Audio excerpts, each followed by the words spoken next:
Enoch Powell said that a long, long time ago, and he said it in a very unpleasant way, but his basic point was it all depends on numbers. Nigel Farage warned everybody about immigration a decade ago. He was demonised, he was labelled as racist, people mocked him.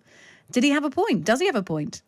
Well, he does in a way, yes. It's certainly an issue, and he said it was an issue, and most people poo-pooed him at the time and said, no, it's all fine, we need the labour, we need people coming in, and it adds to our wealth of a multicultural society. Well, up to a point it does, but only up to a point. It all depends on the numbers. I'm afraid Enoch Powell said that a long, long time ago, and he said it in a very unpleasant way, but his basic point was it all depends on numbers.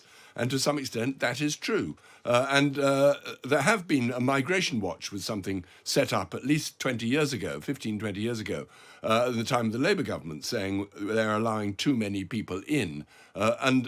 Just as we've heard, they're not always productive labour coming in. We can't just say they're adding to the workforce because many of these people are not. Those we've had come in temporarily have hugely helped the country, but most of them have left again, and they're the people who came from the EU. Yeah, so I was going to ask Tina whether we've got any data on the contributions made by EU immigration into the country before Brexit kicked in, because I'd always largely thought that they actually put more into the economy than they took out, and that they were generally sort of a positive in terms of financial weight, in terms of benefiting the economy. I just wonder what the figures are. We've got the majority of our migration now outside the EU. Do they contribute as much to the economy as EU citizens did? And in going through Brexit, we've effectively replaced one raft of immigration from the EU with another raft of immigration from outside the EU. And I just wonder whether they're generating less productivity for us, whether they are, contributing less to the economy, that this is of the government's own making. I genuinely don't know in terms of actual data to compare the two. I think, instinctively, I would say that the people who were coming from within the EU were probably sort of on average more likely to be contributing to the economy, but I just don't have the stats. I mean, one of the biggest factors in the last couple of years was, and I regret to have to say this, but was when in 2019, when Boris Johnson was Prime Minister, the government decided to reintroduce the 2-year post-study work visa.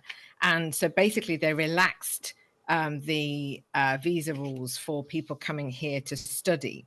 And a lot of what we've seen by way of increase from the non-EU countries are students, many of whom are going to sort of universities which are not the kind of Russell Group type universities, but sort of, I don't know what a polite way of saying it is, but the sort of, the sort of less